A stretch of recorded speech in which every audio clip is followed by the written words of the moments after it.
Okay, so the next match, we have a chat talking about some Gorables right now. And I'm going to start off by playing some Beastmen. We're up against the Tomb Kings, and by the looks of it, it's a pretty heavy archer build. My build specializes on killing infantry with my caster. But up against so much infantry, I think instead I'm going to focus on killing off these archers. There's no way I can break through this front line very quickly. So it's important that I use my magic effectively. So let's go ahead and see if that works out right now. Chat is going on about how the old double Gorable had healing potions and how that was insane. I wish I could have been a part of that, but sadly my my Warhammer participation only began after the Vampire Coast update, I think. Now my skirmishers, they are going to be poking away at this Necrotect since he's a little bit exposed. I do take some archer fire for that trade though, and it seems like that was a pretty bad idea. A little bit of unnecessary damage, but not the worst. I still have most of my models alive, and they're going to be keeping this Kemrian War Sphinx as far away as possible. Now, like I said, these archers, I need to deal with them as quickly as possible, since they are the main counter to all my monstrous troops, and I'll be focus firing them with my magic. Let's see if that Bray Scream is positioned well enough. It seems like it was. Gets in some pretty good damage, and for all my monstrous troops, I can begin cycle charging with them. The Centaurs can move up now, just in case the Kemrian War Sphinx gets any ideas. And it seems like I've also been able to slip in a bit of infantry, which is very good for me, as they will be able to shut down the archers themselves. Actually get in, and actually help me punch through into the back. That's very good. It's a bit of a trap though, as my infantry, they do start getting charged by the War Sphinx, but that also puts the War Sphinx in range of my Centaurs. So in general, I think I'm in a pretty okay position. My cavalry too has managed to slip through the front lines, and really the only thing that I have to be careful of there is that they don't get surrounded by these spears. The spears are going to collapse in on top of them and try and get us around. So I'm going to preemptively disengage with these with my cavalry, so that they can so that they don't get trapped by spears, essentially. And it looks like that works out pretty well. The Tomb King's lines are having a pretty rough time, starting to disintegrate. So I think should be able to win this battle. There is Arkan the Black here too, and he did summon and catch off my Centaurs, but he's in a pretty precarious situation himself. And with the surround of my cavalry, I think he should be going down pretty quickly. As for my magic, there are still archers alive, so I'll make sure to hit them up. And the War Sphinx is coming in to support, but I have a ton of summons, and more importantly, I also have these Centaurs with their throwing axes, so they'll be able to support this fight a ton. And I would expect that War Sphinx to go down pretty quickly. As for the archers of the Tomb Kings, it looks like they've been mostly shut down. There is still a single unit of them left though, and I'll eventually want to get some infantry over there to assist in that situation. Instead, I'll actually throw in these Chaos Spawn to help fight there, and we'll see if that works out. The War Sphinx too is still at pretty high HP. There's also this Hyro Titan that's going to be causing a few issues here, as it is a big monstrous unit. It'll be able to punish a lot of my Chaos Spawn and so on. So I'll need some way of dealing with it. Mogar too is having a pretty rough time in his fight against Arkan the Black, so I'm going to pull him away so that he can regenerate a bit. I definitely don't want him dying to this War Sphinx or Arkan the Black, so I'll be pulling him as far away as possible, bringing in some Chaos Spawn to actually defend him. So that should work out pretty well. The Spirit Leech does come down, and we'll see if that's enough to actually kill him though. Skeleton Summon drops too, but the skeletons don't have too much damage. So I think Mogr should be fine there. As for the Hybrid Titan, I can pretty easily shut it down with my throwing axes, and as long as Mogr can keep it together, I think I'll be alright. He's on the verge of routing off though, but he does manage to disengage, so I think we're in an okay position. I have all my infantry overwhelming the single entities here for of the Tomb Kings. I've broken through their front lines. My throwing axes are still alive. So I think we're good. Surprisingly enough, Beastmen seeming to come out on top of Tomb Kings. Usually a pretty bad matchup, but in this case, I think build-wise, I had a lot going for me. Just killing off all those skeletons so that my large units could actually carry out the day. Now, Shem's Burning Gaze actually goes down on my caster, not on Malagor, surprisingly enough. And that means he will survive, which works out very well for me. He'll keep up the leadership of all these troops. Arkan the Black is dying. I think it should be a win. Yep, it's a Beastman win. Did I say Beastman?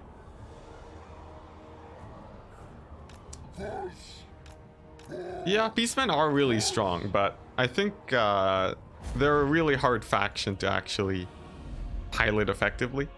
A lot of their units are really prone to routing off. Very glass cannon style of faction, but they're definitely strong. Competitive, maybe not up against some of the cheesier builds you might run into, but still pretty good. So let's go ahead and take a look at the unit damage values. Chaos Spawn did okay.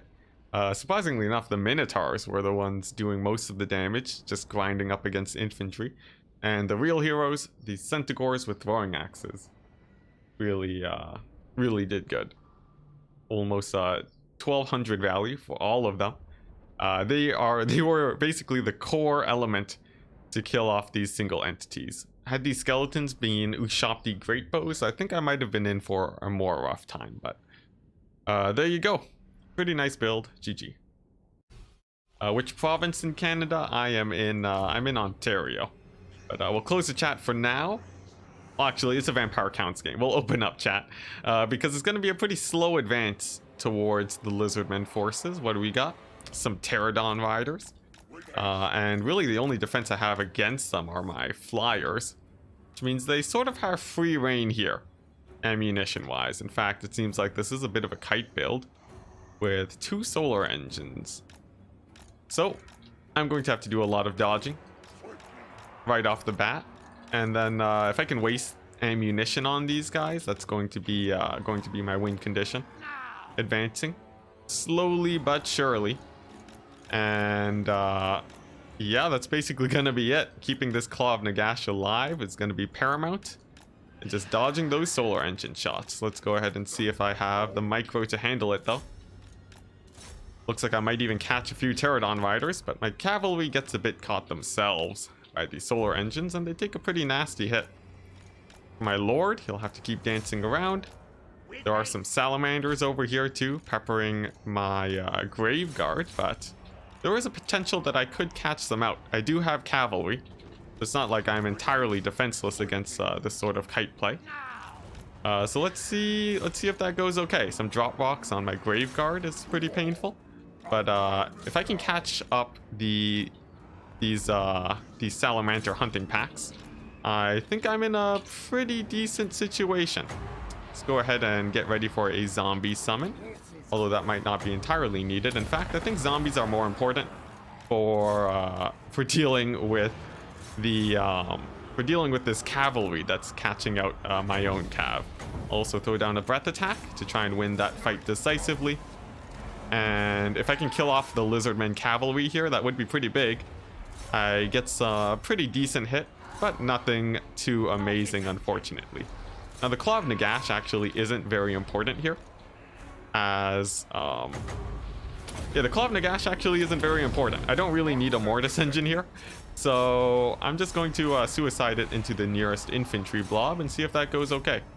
Kroq-Gar 2, possibly a threat, could actually shut down a lot of my single entities here. I'm going to try gooning him out instead. I'll send in my Lord and my Terrorgeist, and we'll see if I can snipe him out. He's taken a lot of damage so far, so I'm actually pretty confident about this situation. As for the Mortis engine, it is doing wonders for the infantry, so I think I'm pretty good. I think we're in a very good situation right now. The Lizardmen are on the run.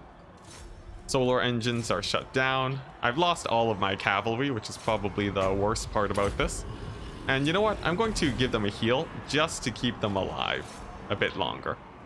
That is going to be pretty important, since I really want to be able to chase off these Lizardmen forces. As for Kroq-Gar, I'll have to disengage. These chameleon skinks are actually a pretty big problem. And yeah, I definitely don't want chameleon skinks killing off my big dragons. So we'll just disengage and continue hunting down the solar engine. If I can take out just one of them, then that's a pretty good situation for me. It looks like indeed it is going down. The heal on my knights has paid off. So we're doing pretty good. Alrighty. Mortis engine does go down though. A bit unfortunate, but not terrible. See, my cavalry still chasing off the salamanders. I'll give them another heal, just because they are oh so important. And as for these Cold One Riders, oh, would you look at that? We crashed. Darn it. Oh my goodness. The single Nahek taking us out. Brutal. Absolutely brutal. All right, well, let's go ahead and message Legion. And this is the woes of playing as the vampire accounts. You will crash randomly.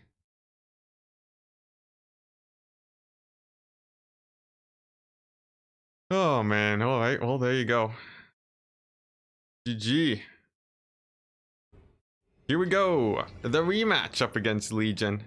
The last match was pretty close, so we're going to be replaying it to see if to see if anything goes differently this time around. We are going the same builds, and yeah, it's gonna be the same strategy. I'll leave the chat on while I kite around with my single entities, dodge with the Mortis engine, and it's gonna be the same idea as before. Just gotta keep my cavalry alive, and I'll be good to go. The Pterodon riders, I can avoid most of their damage just by flying my flyers into them, catching them out, hopefully getting a few kills, and dodging as much as possible. Mortis engine will be healing, so I think I should be okay.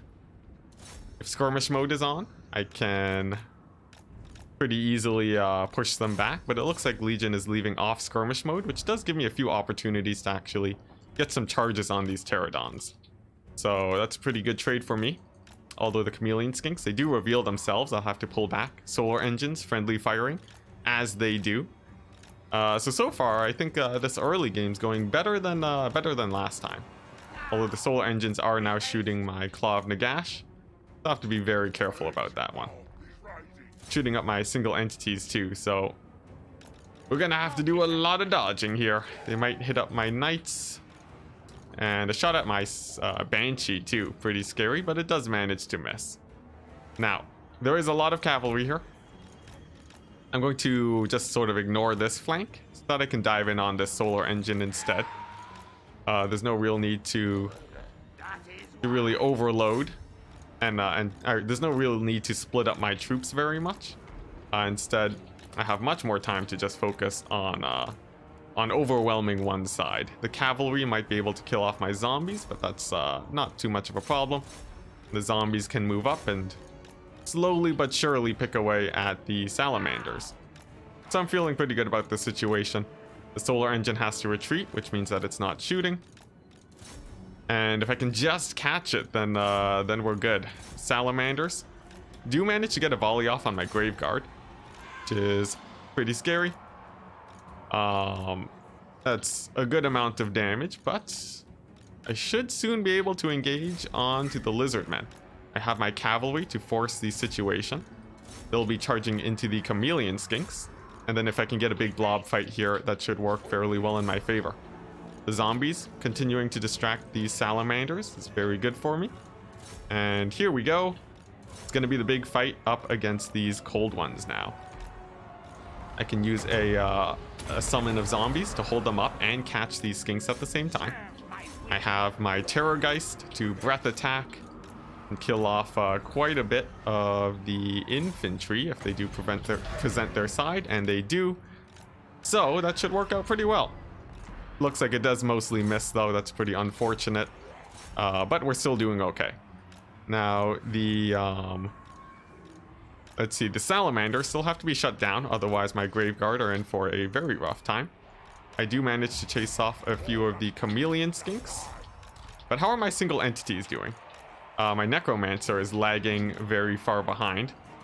The Mortis engine is actually taking quite a bit of damage, but it's not very important that it stays alive. Like I said earlier, it's mostly just there to well, yeah, the solar engine is mostly just, no, not the solar engine, the Mortis engine. It's there for elite infantry, and in this case there's no elite infantry to speak of, so there's not too much of yeah, I don't really need to keep it up.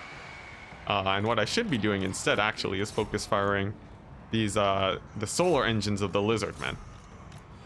I'll be sending in my dragon and Terrorgeist directly towards it to try and shut it down. My cavalry, of course, needs to make sure that they stay alive too. And let's see if I can get a good pick. The salamanders have to be distracted during this time, and it seems like I'll be able to do that using the banshees. And with the land-in from my single entities, it seems like the solar engine should go down. I have my Banshee 2 here to support, so I'm feeling pretty confident about this. Still, the solar engine does manage to disengage. I'll have to fly up into the air, and we're gonna have to continue the chase onto these guys. My infantry is doing okay. But honestly, I'm not entirely sure. Krokgar is nearby, and I really don't want him to snipe out my dragons. I do have some Graveguard nearby to support, and because of that, I think it's going to be safe to land in and try to take out this solar engine. I'll bring in some knights too, so that I can heal them up, and then that should work out okay. Krokgar does manage to engage though, and this is a perfect time to disengage with my forces. Looks like I'll be able to disengage with my Lord, but my Terrorgeist gets a tiny bit stuck. At the very least though, these salamanders are now shut down, and I can escort the solar engine off the map just by keeping my Lord in the air and following it along. The Terrorgeist can kill off the other solar engine, and as long as I have a few Graveguard at the ready, I think I'll have more than enough to secure the fight here. Balance of power is in my favor, so it looks like we'll all be good to go. I'll just keep chasing off this guy. The edge of the map is fairly close too, and Krokgar can't really defend both solar engines, so I think I'll be okay. Although a Hand of the Gods does hit pretty hard. I think with the Pterodons now out of ammunition, the second solar engine nearly dead. Yeah, we'll be good. My Lord has hit his healing cap, which is pretty unfortunate. But yeah, I should be able to keep him out of combat for most of the battle. It's really just a few chameleon skinks really that are the main threat. And just like that, the solar engine is gone. Ooh boy. All right, so that was a pretty dicey engage, but with that guy down now, it's just having to kill off these killing off Krokgar. He is going to be the biggest threat at this point. And he might be able to kill off this Terrorgeist. I really don't want that to happen, so I'm going to pull that back into the sky. Looks like I do that just in time, since the volley of salamander shots just barely misses as I pull him up. I'll continue dodging with them, and then chase off the other solar engine. That should work out pretty well. The Banshee 2 is going to be particularly hard for Kroq-Gar to kill off, and I don't think he'll be able to protect these salamanders for too long. Not to mention my Lord is routing off the Lizardmen forces pretty quickly. So I think we did it. I think we done did it. Just have to kill off these salamanders, really. Looks like Kroq-Gar is actually moving in to defend them. So just the threat of keeping my Lord around will be enough to really punish them here. Whoa, I almost land my Lord directly into Kroq-Gar. That would have been absolutely terrible. But there we go. Nice. You get a nice summon onto the salamanders. I think I'll even be able to pick a few of them off. The Banshee's gonna come on back to help support in this fight. And as long as I don't die to Kroq-Gar, I should be good. The land was a bit risky. Kroq-Gar does get a pretty nasty hit, but I do manage to take back into the sky. So we're good to go. It's our single entities up against the Lizardmen's. I have 3 breath attacks because I am terrible at using them. So I guess we'll try and overhead breath attack Kroq-Gar right now. And see if that gets some good damage. And boy, oh boy, does it. Takes out about a quarter of his HP, which is very good for me. Now it's just some more dodging. Yep, tactical reserve breath attacks. Oh man, chat never stops from being absolutely brutal in against my playstyle, but it is hilarious. Let's see, I do still have a full HP unit of zombies. Some more breath attacks from my Terrorgeist. 2 breath attacks from my Lord. We should be good. As long as the ammunition is fully out for the Lizardmen, there's not much they can do up against these dragons. So, yeah, that should be it. Let's go ahead and throw down a big heal onto all this infantry, since I have the Winds of Magic.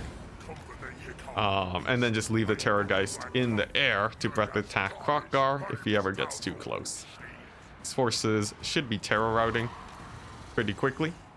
I might have to land the Terrorgeist though and charge them in the back to achieve that. But it looks like even that might not even be necessary. Cool, let's see, some Pterodon Riders stuck over here. Another good opportunity to breath attack Kroq-Gar. But he disengages, so I can just ignore him for now. Oh boy, alright. So, these Cold One Riders, they do charge into my zombies. I'll summon more zombies just to pin them down. That should be able to finish them off. Which means it's just going to be Kroq-Gar against my 2 dragons. That's going to be more than enough to actually finish him off. Just because he is not very proficient when he's getting cycle charged by dragons. Cold One Riders are nearly all gone. So there we go. It's just closing it out. How do you guys feel about this game? It seems like, whoa, whoopsies, I accidentally landed my my Terrorgeist. Go ahead and pick that bad boy back up before he absolutely dies. Okay, crisis averted. Zombies getting charged. More classic vampire accounts. Yeah, they using zombies as a meat shield is quite the effective strategy. All right, I have another zombie summon too for the ultra late game, so I still don't really need to land onto Kroq-Gar until then. And instead, I can focus on getting another square breath attack on him. Seems like that could be a little bit of a difficult situation. Let's see, I'm not directly overhead him right now, but he is getting caught up by the Banshee. It looks like that breath attack goes fairly well. He actually takes quite a bit of damage, and with the Terrorgeist and my Dragon Lord plus a zombie summon, I think that should be enough to actually finish him off. I have all of my buffs at this point. So, whoa, okay, let's not land on him just yet. Just because that can be a little bit risky since he was disengaged. He does recharge back into my infantry though. So, maybe not yet. He's dancing around with him. I still want to get the breath attack with my Terrorgeist. And this seems like a fairly good situation to do it. Pushes through my infantry, but a little bit of a not square breath attack. But it doesn't even matter. I didn't even need to land Krokar routes off at half HP, and that's gonna be game. GG.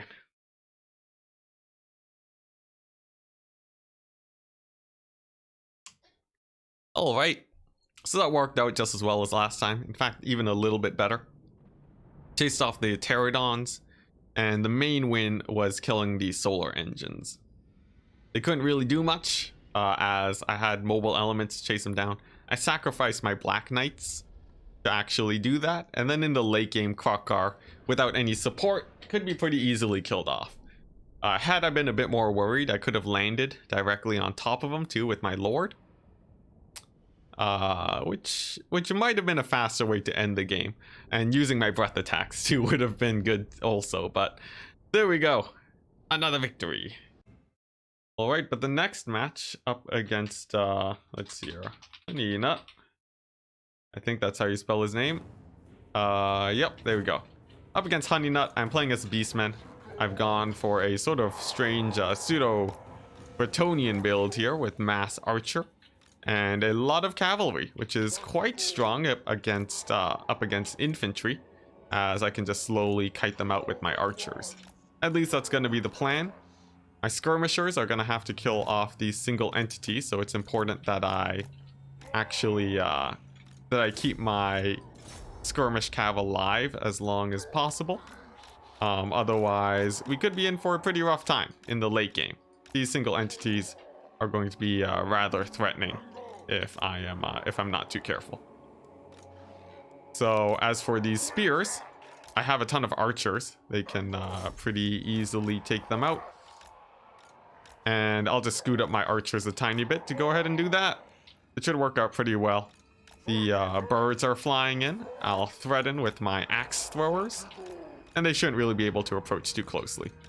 Now, the infantry is going to be chasing my archers. They move at a pretty decent speed, so it's important that I use my cavalry to feint charges into these rangers to make sure that they basically never actually catch my infantry, or else they'll just face a pretty devastating charge. As for burning heads, I'll just need to make sure that I dodge them. Thankfully, Ungor raiders are pretty mobile, so I don't have to worry about burning head too much as long as I move immediately. And I can even start spreading out my forces pretty thin. It's the advantage of having so much mobility. You can pretty easily spread out your forces, and the enemy can't really commit to both groups, lest they get caught out by so much cavalry. So far, I'd say this is going great. The phoenixes are dropping some AoEs on top of my cavalry, getting in a bit of damage, but my axe thrower should still be fairly proficient here. My archers too can shoo away a Lariel, and my archers have already killed off a unit of rangers, so I'd say things are going decent here. I just need to make sure that my lords and heroes don't get absolutely murdered by a Lariel. So let's go ahead and pull away with Mogr and see if I can get them into a bit of a safer position. As for the dragon princes, I have to be constantly wary about a potential charge from them. And at the moment, the main threat are these single entities. If you look at a Lariel, she's going to be landing in directly on top of Mogr. The two phoenixes too are going to be a bit of a problem, but given that I have so much ranged here, I should be able to just shoot them to death. I have them fully surrounded by my cavalry, and I'm using my infantry to screen out the high elf infantry, so that I can I'm screening out the high elf infantry so that my troops have as much time as possible to actually continue firing here. As for the dragon princes, I'm ready for the counter charge, and we'll see if I'm able to kill off a Lariel here. She's still diving in on Mogr, but it seems like my axes are doing okay in this situation. I'm not entirely sure. She is quite tanky. On the verge of routing though, and if I can actually get her off the battlefield, that would be a huge boon in my favor. So I'm going to chase her with the axe throwers, and hopefully that's enough to actually get her off the battlefield.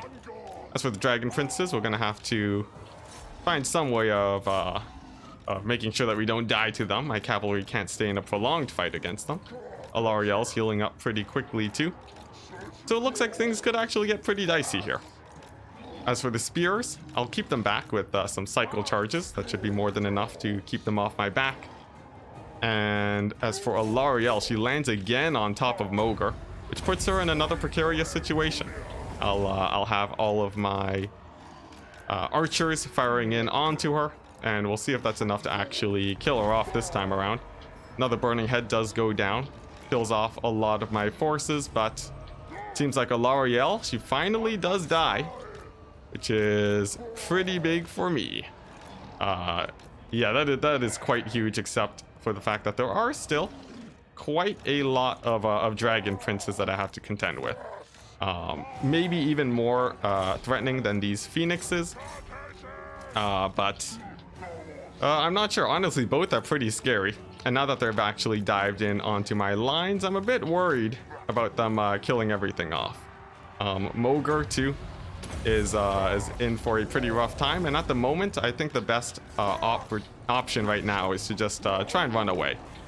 I'm going to be hard disengaging from these forces, and then just using my axe throwers to kite out the dragon princes to the best of my ability. As for Mogar, he does get charged by the phoenix, but I can save him using my chariot. And it seems like he should be able to escape. The dragon princes now can get caught up by my Razorgore herd. So I think he should be okay, but Mogar is still getting chased down by Phoenix. I'll need to bring in a unit of Centaurs to assist him in that fight. And we'll see if I can actually take it out. The fight's gone really messy. The dragon princes are still overwhelming me pretty hard. It seems like my initial thought that I'd be able to fight off dragon princes with so much cavalry was a bit moot. And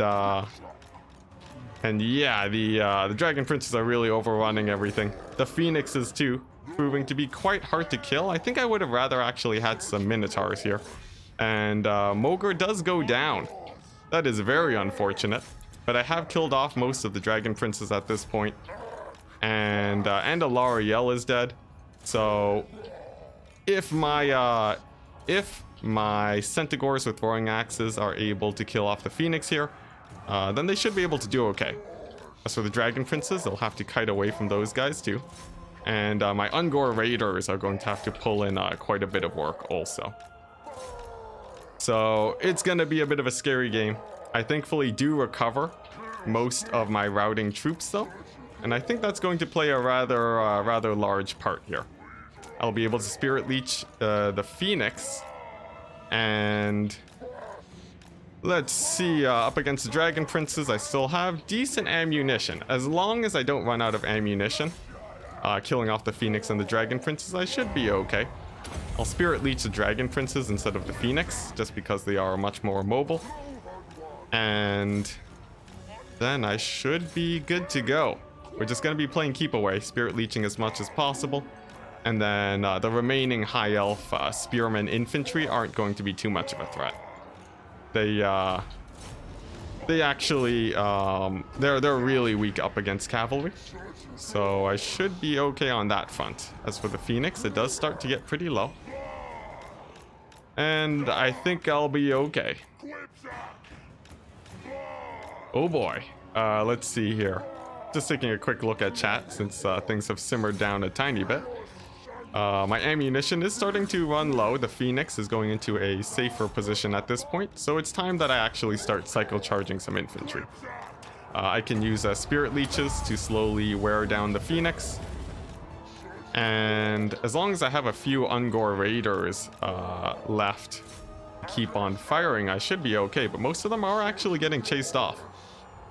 Definitely not the best situation. Another Burning Head does drop. I can pretty easily dodge that one at the very least. Go ahead and pull these Centaurs out of the line of fire for that.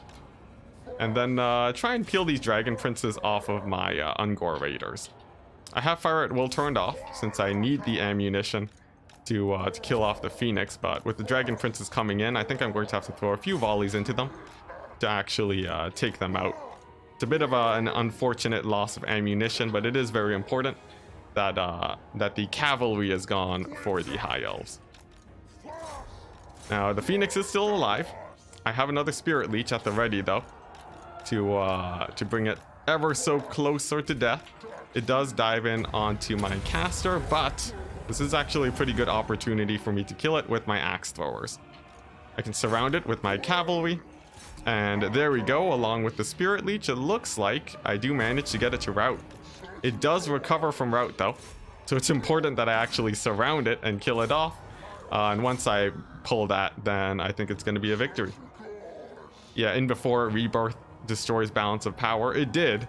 But in this case, you can't actually get them to rout, and that can negate a lot of the effect of a Rebirth. So it doesn't really matter that it did trigger in this situation.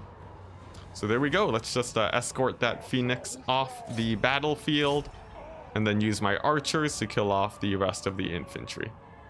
There are a few units of spears chasing my Centaurs, but since they're on the move, I can actually get a pretty nice charge into them.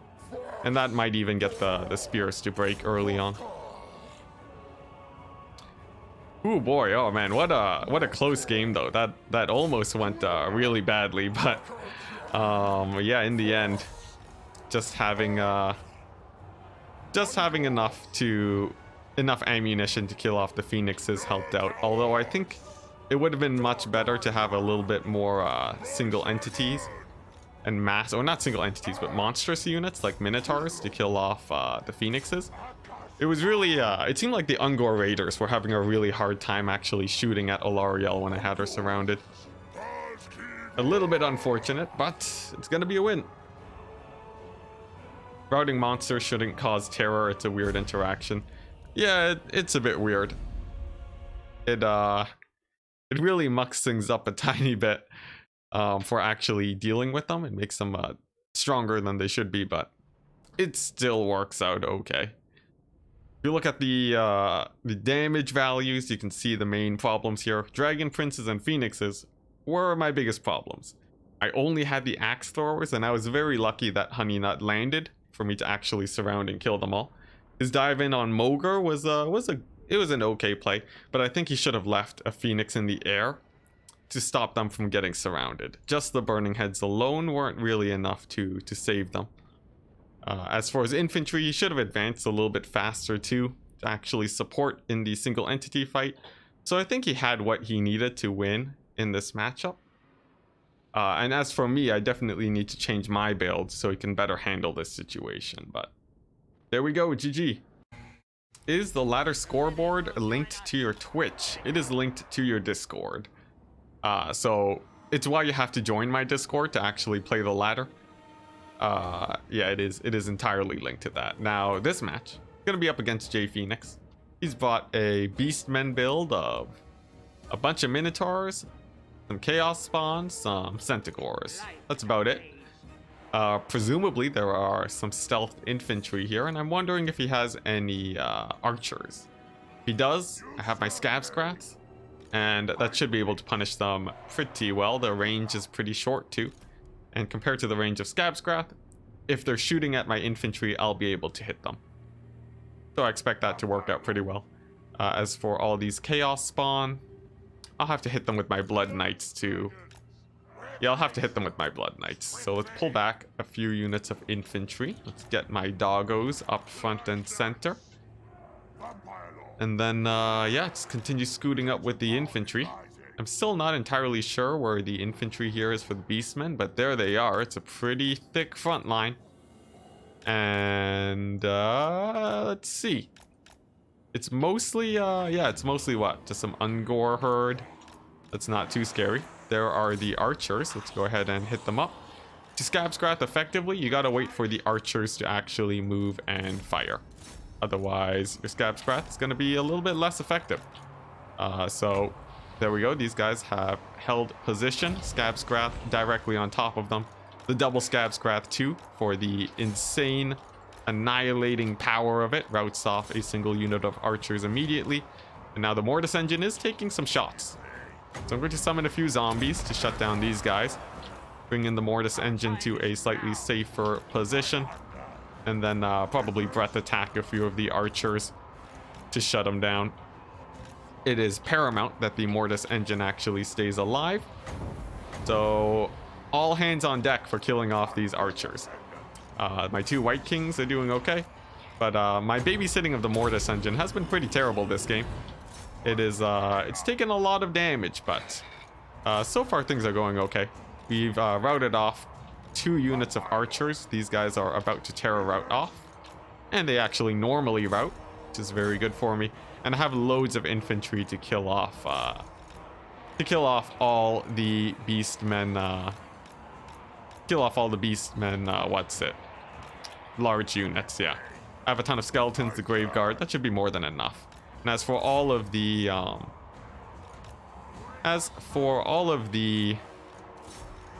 archers that have routed off, they're pretty easy to actually chase down with my Blood Knights. So I'm feeling pretty good. Although my 2 White Kings are actually taking quite a bit of damage, I should be able to pick off some Minotaurs here, and then use my Lord to help out in this fight with a with the Helm of Discord. Those guys should be able to fall pretty quickly. So that's pretty good. Let's see, my White Kings, they do manage to stay alive. I'll double scab-scrat this Ungor herd. That should annihilate them completely. And then it's just chasing off units at this point. There we go. The Minotaurs are routed off. Same with the cavalry. The Beastmen caster is off the battlefield. I still have a Mortis engine. I think we are good. 3 of my Blood Knights are getting caught up though. And I'm going to need to group them together so I can actually kill off these the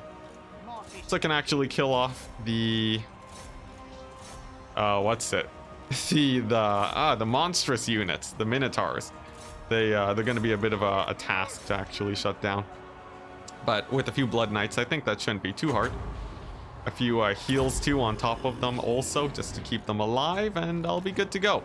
There's only a few archers left at this point, so I'm not too worried about landing my Lord at all. Pendulum does drop. Not too much damage to these guys. And there we go. I think that should be the win. For real, Vampire Counts might not be first pick material, but it's a problem faction for Skaven and Greenskins, which is saying something. Yeah, I think Vampire Counts are they're in a pretty good place right now. They could be better, but they're actually a pretty threatening faction. A lot of the Vampire Counts mains actually do pretty well with them, despite the fact that there are so many cheeses against them. And there we go. One thing that I really learned from last game is that heavy cavalry is really effective versus the Beastmen. They just don't really have the AP to kill them, and even the Minotaurs got routed off pretty easily. So it was a pretty brutal battle.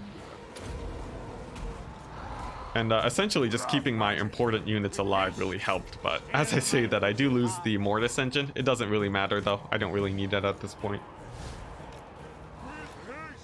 None of the new Vampire Counts lords are handicapped. They're all strongest in the game. Let's see. Yeah, seems about right. Vampire Counts lords are really expensive too. But they are core to the roster. I think in general where they place in the meta is Vampire Counts, they're in an okay place in the meta. Although still a little bit too strong against some factions, I would say, but that's more of a problem for the other factions. Now in this game we saw the Mortis engine, not very useful. Not a lot of elite infantry, but also a lot of mismicroing. Got it killed out pretty quickly. For my Blood Knights, they were core for winning the game. They fought up against the Minotaur Great Weapons and won it thanks to some charges and support from my Lord. That's why they are so good, and their mobility really pulled apart the Beastmen. As for the archers, they were really easy to kill off because I brought the appropriate tools to deal with them. And you can see the value coming in from my two White Kings, getting in almost 3,000 damage value. So that's basically it. I dealt with all the major threats and it worked out. Just have to be very careful to keep your elite troops alive. So in this Beastmen against Norsca game, I brought a build that does fairly well in a straight up fight. We have 2 giants and then just a few archers to support. The rest is just some infantry and support elements. As for Mythal, we are seeing Firecaster, Premier Balefiend, and Throg. Some pretty scary targets. And we'll have to use our giants to fight up against them, I guess. Just move them right on up. And then if they charge right in, we should be able to take that engagement fairly well. In terms of the infantry, we have a very massive advantage on that front. So I'm feeling pretty confident here, actually. My Gore Herd can get a solid charge into all of these spears. Same with the Chaos Spawn, as long as they're marching forwards. And these support elements can't really move up because I have two giants here. So that's actually pretty nice. Now for these Ice Wolves, I'm going to charge them with my Centaurs to start off with. And the reason I do that is because I want to catch them out early. If I can kill off these wolves before the second come into support, then that should actually help me out fairly well, because then I can establish a pretty strong mobility advantage. And as for the wolves that try to sneak in, I have my Chaos Spawn at the ready to defend. So far things are working out very well for me. The infantry fight has gone extremely successfully. The wolves are mostly shut down. I can use my Centaurs to take out these guys. They have anti-large, but that's about it. Nothing too special.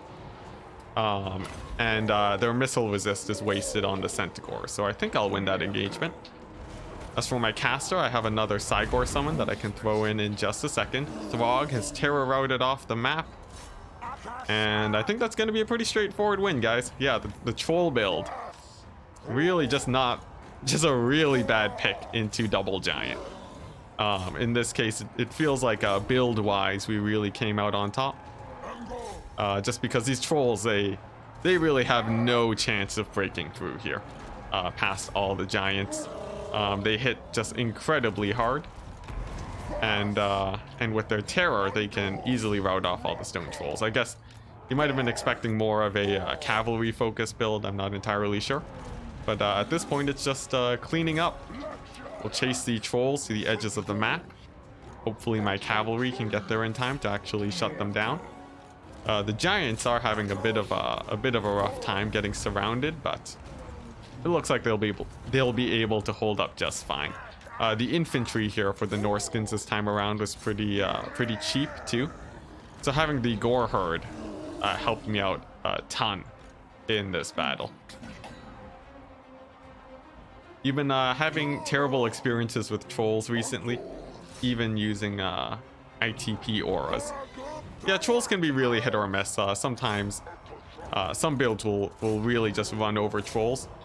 Although against the Bretonnians, I feel like they actually fare pretty decently well. But there we go, another Vile Tide over here to hit the infantry. Should put the Norskins into army losses.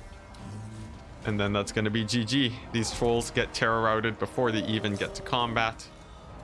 And that's going to be it. GG, boys and girls. Worked out pretty well, yeah. I think the cavalry fights went really well. The giants were absolutely amazing here.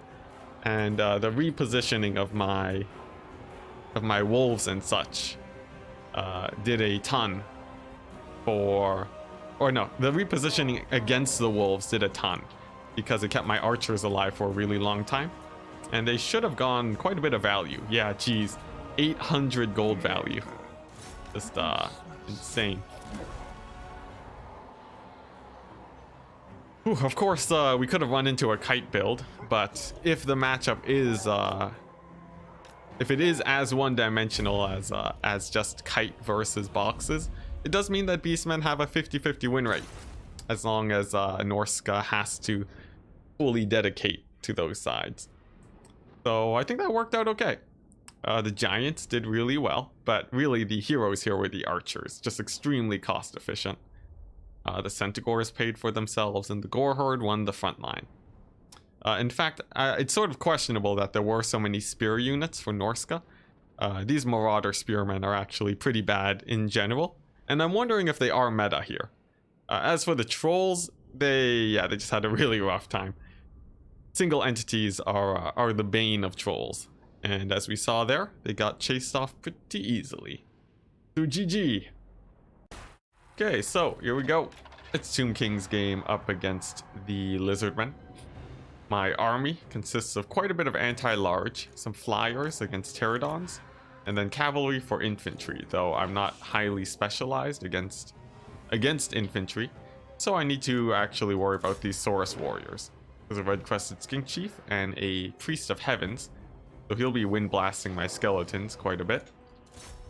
So yeah, my front line could collapse pretty quickly, so the goal is to kill as much infantry as I can early on, and then hopefully once the infantry is gone, then I should be in a decent position, as the rest of the Lizardman army is basically just a few single entities, which I can snipe out with my Ushabti as long as I'm careful.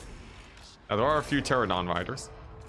I'll need to deal with them using my Carrion and my horse archers, and yeah, just sending them in to see if they can hold out okay. There are also some Ripperdactyls too that I need to worry about, and I guess Archon the Black is probably the best option to deal with that.